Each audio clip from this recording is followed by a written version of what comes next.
Okay, so Bezras Hashem, tonight we're going to be continuing with our series of Shirim on the weekly Torah of the Gaon and the Tzaddik Rav Yitzchak Meir Morgenstern Shlita, Entering the Sea of Wisdom. And what we were going to discuss and what we chose to discuss are ultimately, as I'm realizing now, part and parcel of the same Nakuda. And so just to be makdim with the fact that this past Shabbos was the art site of Rav Mordechai Yosef Leiner of Ishbitz, the Meshiloach, the first of the tzaddikim of the base medrash of Ishbitz and Radzin,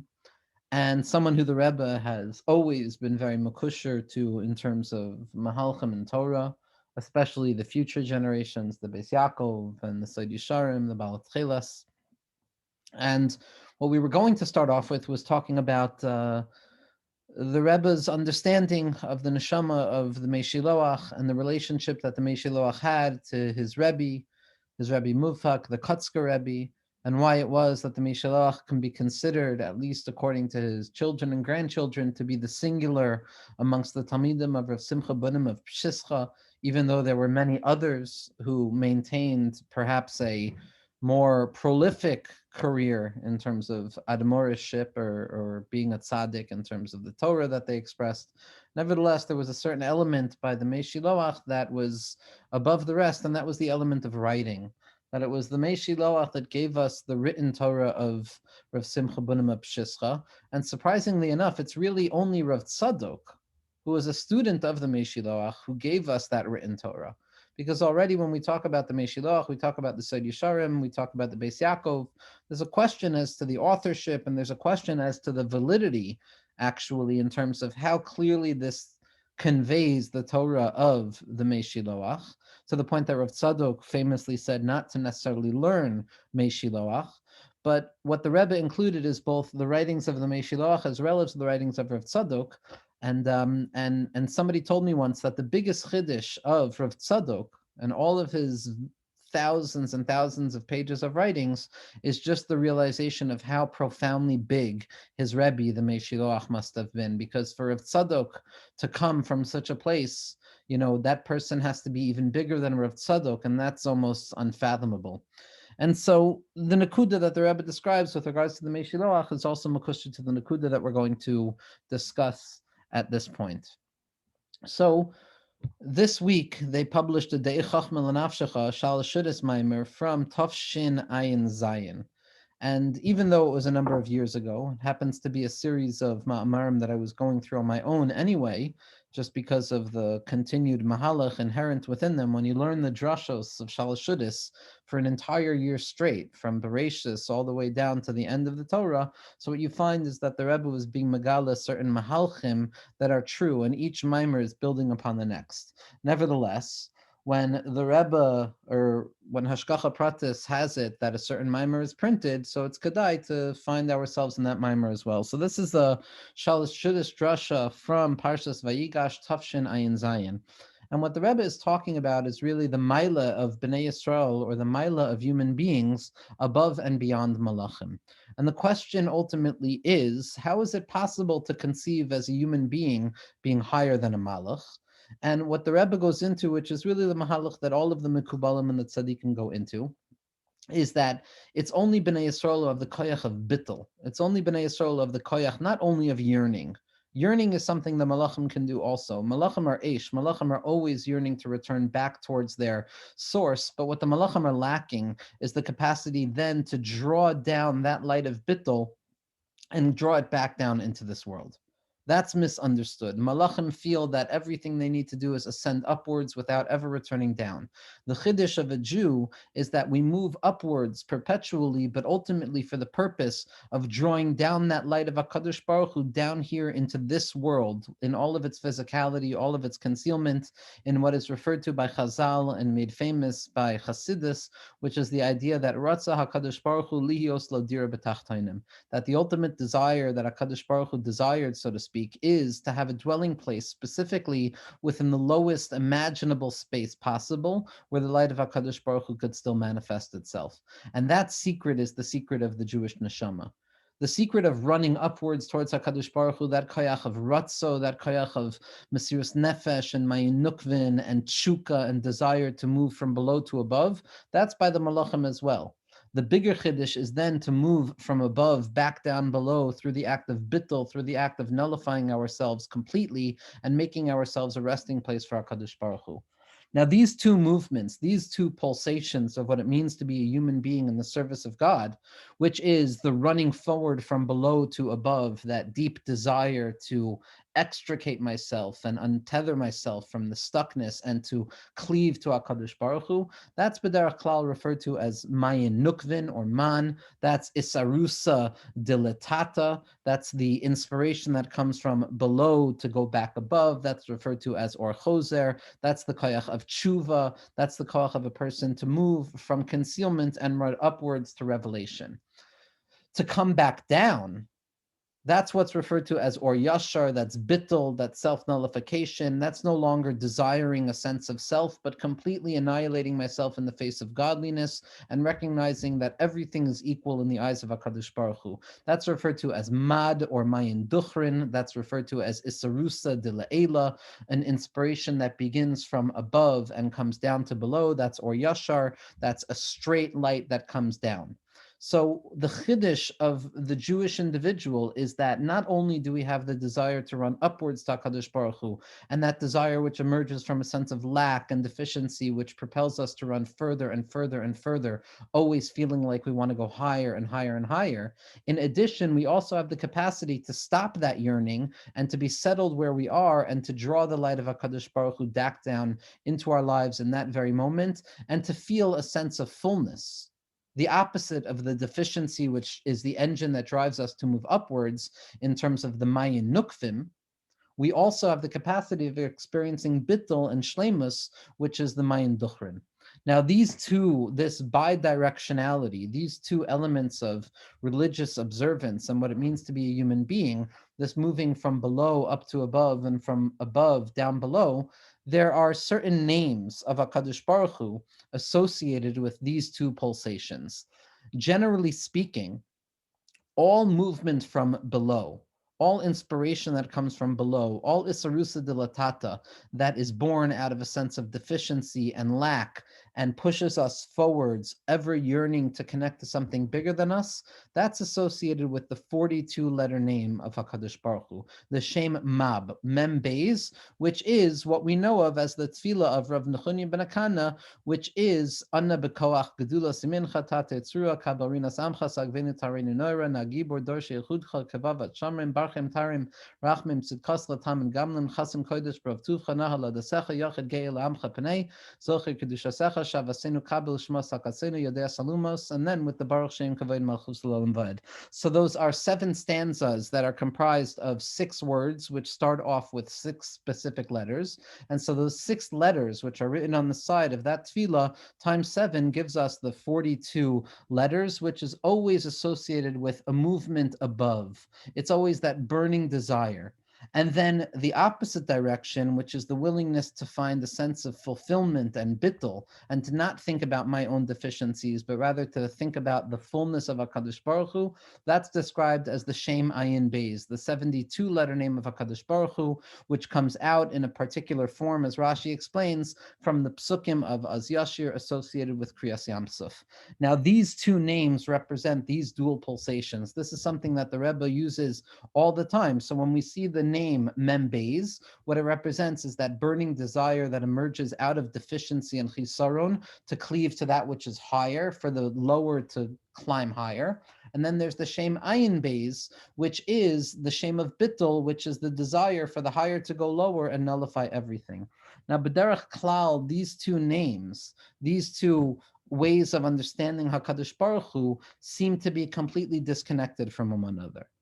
Because generally, if I'm thinking about ani, if I'm thinking about myself and my ego, and I'm yearning to cleave to something higher, I'm yearning to run forward, it's very hard for me to think about a sense of fullness or the ayin or the nothingness associated with HaKadosh Baruch Hu. And when I'm thinking about the nothingness associated with HaKadosh Baruch Hu as represented in the Shem Ayin Beis, it's very difficult for me to remember my own personal deficiencies and my lack as a human being. The chiddush that the Rebbe brings out over and over and over and over again, infinite number of ways, always reminding us the same truth, is that the tachlis of being a Jewish person is to unify the avoda of ani and ayin bevasachas, to taste the sense of the self, but the sense of the self and that yearning desire that emerges from that lowly sense of deficiency associated with the 42-letter name of Shem Mem Beis is only for the sake of revealing a higher level of bittul, a higher level of unity that descends afterwards, so that the whole purpose of the ego and the self and its deficiencies, which drive us forward to find Hashem,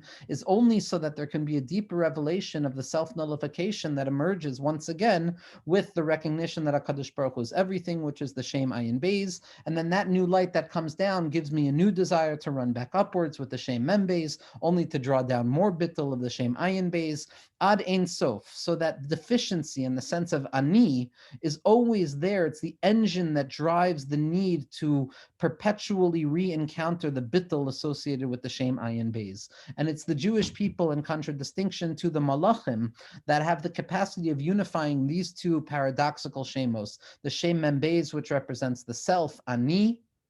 which represents the avoda of Yehuda, it represents malchus, it represents deficiency, it represents tefillah, and the Shem Ayin Beis, which is the shame of associated with Yosef HaTzadik, which is associated with the capacity to draw down light from above in an act of bittul.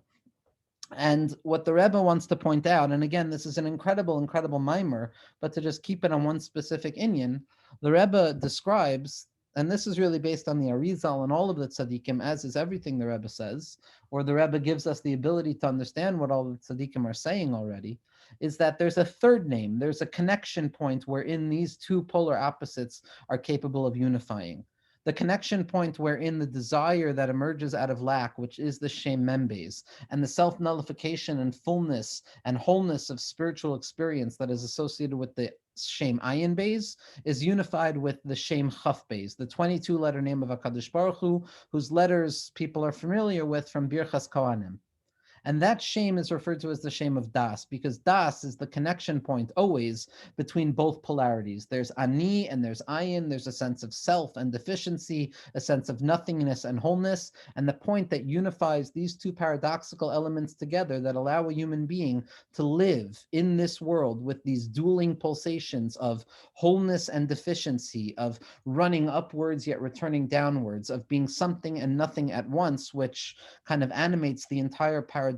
space of what it means to be a human being, is ultimately that innermost point, that Nakuda HaPnimius, which is the Nakuda of Das, that concealed point of Das, which the Rebbe refers to based on the Mekubalim as Tiferes HaNe'elam, the hidden, concealed beauty that emerges out of the unity of opposites. And that's what's going to lead us to the Nakuda that I want to talk about right now from the Rebbe's Torah, how Das itself is the Nakuda that is Mechaber these two elements, the Shem Ayin Beis, which is the corresponding to the Midah of Yosef, of wholeness that emerges out of a sense of completion, as well as the Shem Mem Beis, which is the sense of deficiency associated with Yehuda, to the extent that ultimately we're coming to see that V'yigash elav Yehuda vayomer bi Adoni, that Yehuda is coming along and saying to Yosef, he's saying, don't think for a second that my sense of deficiency is different than your sense of fullness, or that my work of a Jew as an ani, as yearning from below to above, is any different than your avoda of the avoda of bittul, which is from above to below. Don't think that your name, which is the 72-letter name, is different than my name, which is the 42-letter name, because in truth, bi Adoni, we are all unified together, which is what the Rebbe refers to as the Shem David, which is spelled out Shalem throughout Tehillim with a Yud, which is the Yud of Yosef, because there's a way of being Mechaber Yosef and Yehuda, of revealing the light of Yehuda within the Avodah of David, of revealing the light of Yosef within the Avodah of Yehuda, revealing Mashiach ben Yosef within Mashiach ben David, which is the capacity to be Megala Bittul within a sense of Ani.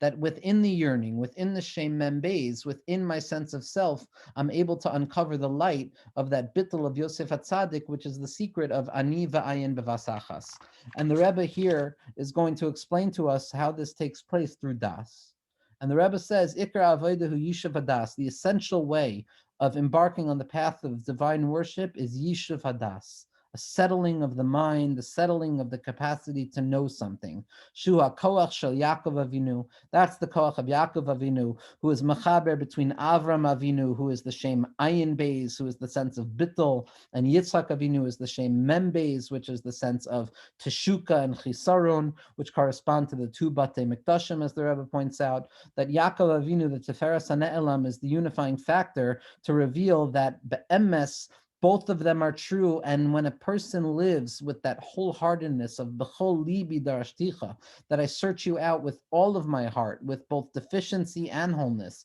with desire and satisfaction, that's when we have the capacity of experiencing Hashem. So the Rebbe writes as follows, Hine Isa b'mayan hachachma.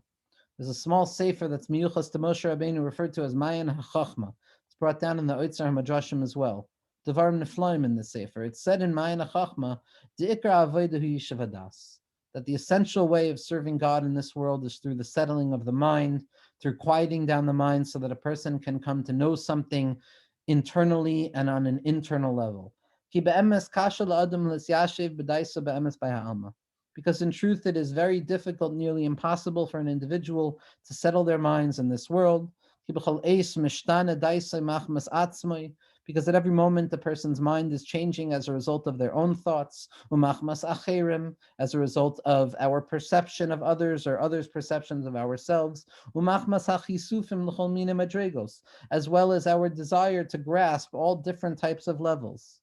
We are bewildered, we're caught up in such a mess that Yishuv Hadas is almost an impossibility.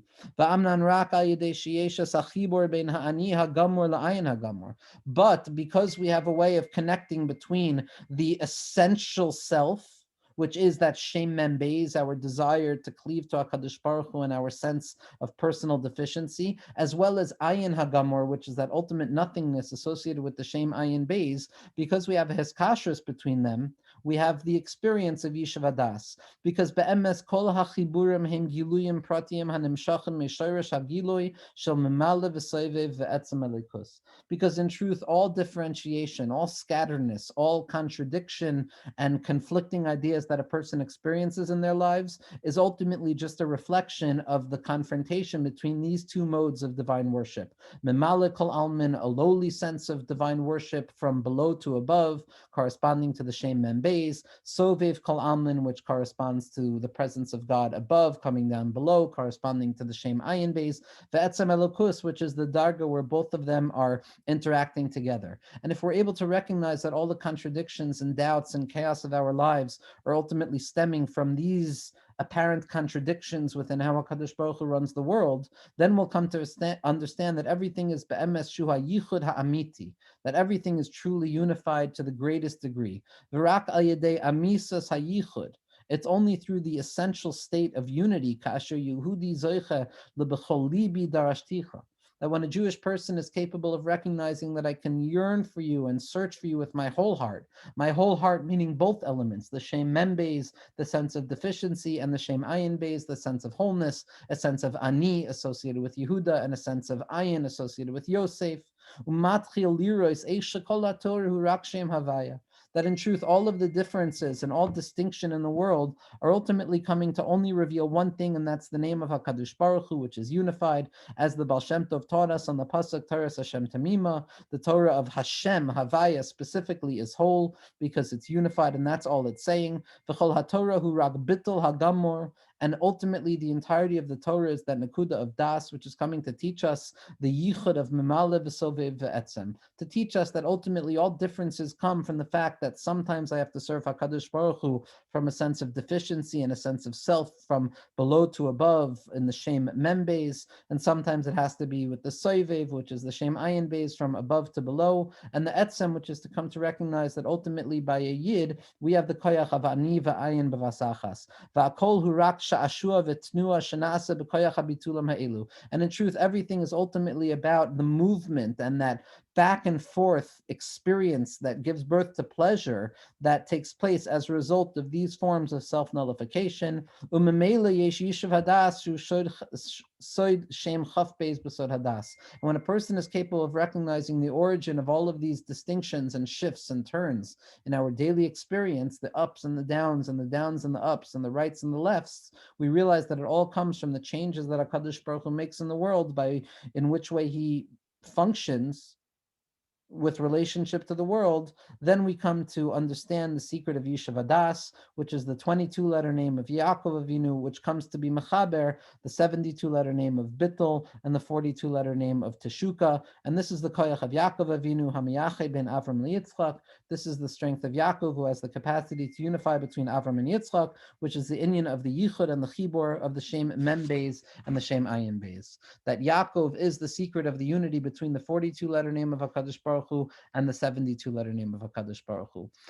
Ultimately, what this means for me on a practical level at this moment, according to the feelings in my own heart, is that when we come to realize that in truth, all distinctions and shifts and changes that we experience in our day-to-day, times of self and times of non-self, times of desire and times of settled-mindedness, we're able to make room for all of those different colors that Yishuv Hadas only when we realize that they're all coming from that Etzem Elikus, they're all coming from that singular place through which HaKadosh Baruch Hu reveals himself in many different ways. Achas dibra Elokim, HaKadosh Baruch Hu speaks once, v'shtayim zu shamati, I hear it twice. Be'emes, there's only one name, there's only Shem Havaya Ha'atzmi. But as a human being, I hear it sometimes in the Shem Ayin Beis, sometimes in the Shem Mem Beis, but it's that koyach of Birchas Koyanim, of Yaakov Avinu, who's Machaber, and then Ikud of Das and Elam, which gives us the ability to experience Yishuv Hadas and realize that ultimately everything is part and parcel of the same Yichud Be'ezras Hashem.